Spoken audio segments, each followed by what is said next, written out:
অবাক করাস। আমার পেছনে যেটা দেখতে পাচ্ছেন এটা হনুমান বাটিকা, রাউরকেলা, সুন্দরগড় জেলা, হনুমান মন্দির। এখন বাজে রাত্রে 8টা। তো আমরা 300 টাকা করে দিয়েছিলাম, তো আমি সেখান থেকে এখানে আর 3 মিনিট হাঁটা। দুপাশে স্টল আছে প্রচুর।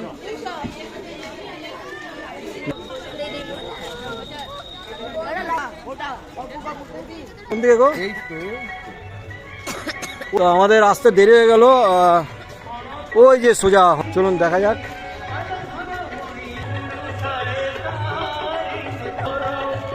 পাশে একটা মন্দির, মানে চারিপাশে গাছপালা ভর্তি, অনেকটা আপনার মনে হবে যেন একটা জঙ্গলের ভেতরে এরকম টাইপের।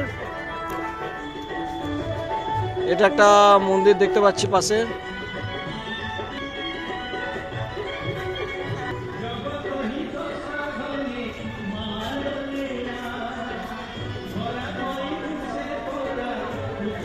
এর প্রতিটা পিলার কত নিখুঁত কাজ করা।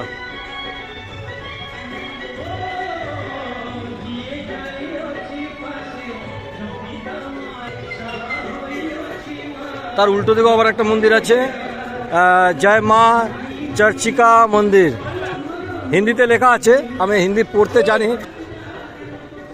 এপাশে আরেকটা মন্দির ছোট, প্রচুর মন্দির, অজস্র মন্দির। এপাশে একটা মন্দির, এটা বলতে পারছি না, আমরা যেহেতু রাত করে এসেছি। মা সমলেশ্বরী মন্দির, এই যে লেখা আছে মা সমলেশ্বরী মন্দির। তার উল্টো দিকে আবার একটা মন্দির আছে, এটা ভেতরে যেতে হবে, ভেতরে কি মন্দির দেখার জন্য। তো আমরা মেন হনুমান বাটিকার সেই হনুমানজির দর্শন করতে যাচ্ছি, সেটা দেখে নিই, আসার সময় পেলে বাকি সব মন্দিরগুলো ঢুকবো।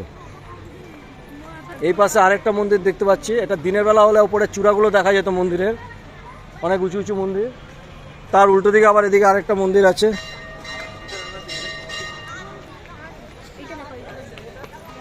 শিব পার্বতী মূর্তি এপাশে মাঝখানে। এই পাশে আরেকটা মন্দির, এই পাশে আরেকটা মন্দির, ওই যে দূরে দেখা যাচ্ছে।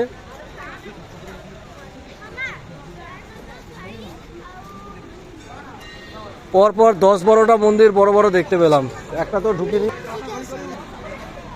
এই পাশেও আর একটা মন্দির আছে।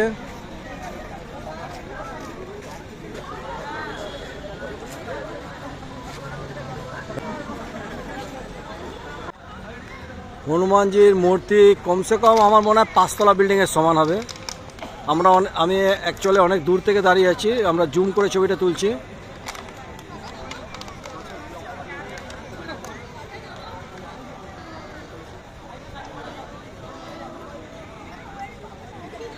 হনুমান বাটিকা একদম শ্রী হনুমানজির একদম পায়ের সামনে আমি দাঁড়িয়ে আছি। কত উঁচু এটা দেখলে বুঝতে পারবেন আপনারা, প্রায় 5তলা বিল্ডিংয়ের সমান।